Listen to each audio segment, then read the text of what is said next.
This is Sridhar Kadari, senior journalist, managing editor V Media news. V Media news రూపొందించిన అద్భుతమైన దేశభక్తి క్యాలెండర్ ను ఆవిష్కరించారు universal water chemicals private limited director Anil Kumar గారు. భారతదేశ రక్షణకు కృషి చేస్తున్న త్రివిధ దళాల గొప్పతనం ఏంటి, వాళ్ళ త్యాగాలేంటి, ముఖ్యంగా యువత సైన్యంలో చేరి దేశాన్ని ఎలా రక్షించాలి అనేది universal water chemicals private limited director Anil Kumar గారు ఉన్నారు. ఆయన అడిగి మరిన్ని వివరాలు తెలుసుకుందాం.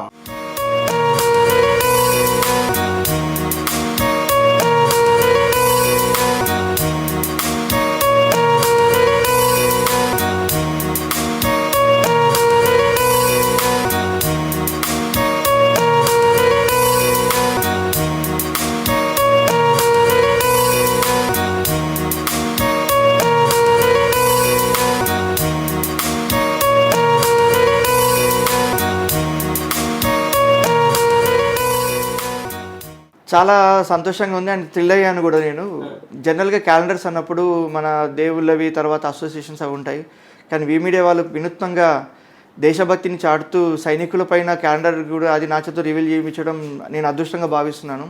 ఎందుకంటే సైనికుల గొప్పతనం గురించి చెప్పాలంటే నాకు తెలిసినంత వరకు ఏంటంటే చిన్నప్పటి నుంచి చూస్తున్నాను.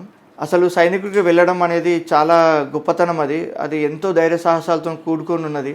ముఖ్యంగా ఈ సందర్భంగా నేను చెప్పాల్సింది ఏంటంటే వారి తల్లిదండ్రులకి, ఆ బిడ్డ సైనికులుగా పంపిస్తే మళ్ళీ వస్తాడో రాడో తెలియదు. కష్టపడి కని పెంచిన బిడ్డని అన్ని సంవత్సరాలు కష్టపడి అల్లారుముద్దుగా పెంచి చదువు సంధ్యలు నేర్పించి దేశం కోసం వాళ్ళు సైన్యం కోసం పంపిస్తున్నారు చూడండి.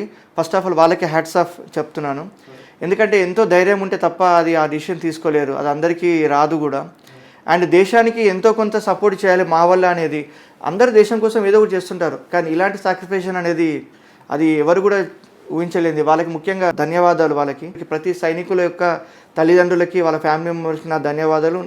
నిజంగా మీరు ఇచ్చే సపోర్టు చాలా గ్రేట్. అది రెండు రకాలు. ఇందులో వాళ్ళు సెల్ఫ్ మోటివేట్ అయిపోయి ఎవరైతే సైనికుడిగా జాయిన్ అవుదాం అనుకున్నప్పుడు వాళ్ళకి ఆలోచన రావడం అది గొప్పతనం, దాన్ని ఇంట్లో వాళ్ళు యాక్సెప్ట్ చేయడం ఇంకా గొప్పతనం. అది ఎందుకంటే ఇవాళ నవ్వే డేస్లో వచ్చేసి బిడ్డని చాలా అల్లరి ముద్దు పెంచుకుంటే ఒకరోజు 2 రోజులు చూడకపోతేనే బాధపడుతూ ఉంటాం. అట్లాంటి వెళ్ళిన బిడ్డ ఎప్పుడు వస్తాడో తెలియదు, ఏ రాత్రి ఏ విధంగా వచ్చేది తెలియదు, ఏ న్యూస్ వస్తుందో తెలియదు, ఫోన్ వచ్చేది ఎలా ఉంటుందో తెలియదు.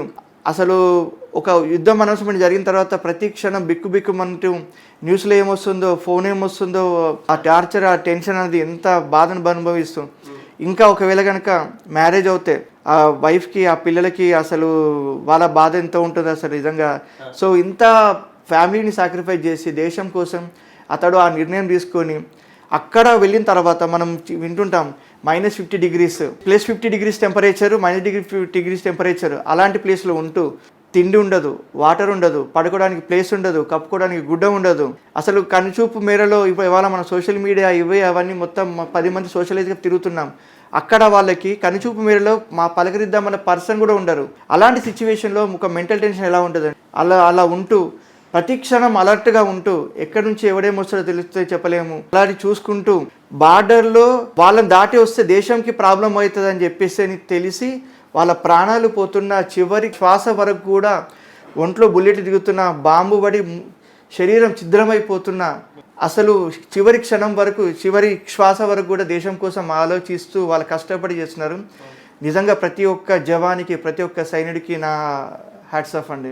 నిజంగా మీరు చేసే సాక్రిఫైస్ వల్లే, మీరు చేసే మీ త్యాగం వల్లే ఇవాళ దేశం మొత్తం మీద మీరు బార్డర్లో ఉండి మీరు కష్టపడి మీరు ధైర్యంగా దేశాన్ని రక్షణ కల్పిస్తుండే ఇక్కడ మేమందరం కూడా ధైర్యంగా వ్యాపారాలు చేసుకోగలుగుతున్నాం, ధైర్యంగా బతకగలుగుతున్నాం, ధైర్యంగా తినగలుగుతున్నాం, ధైర్యంగా నవ్వగలుగుతున్నాం, ధైర్యంగా తిరగలుగుతున్నాం.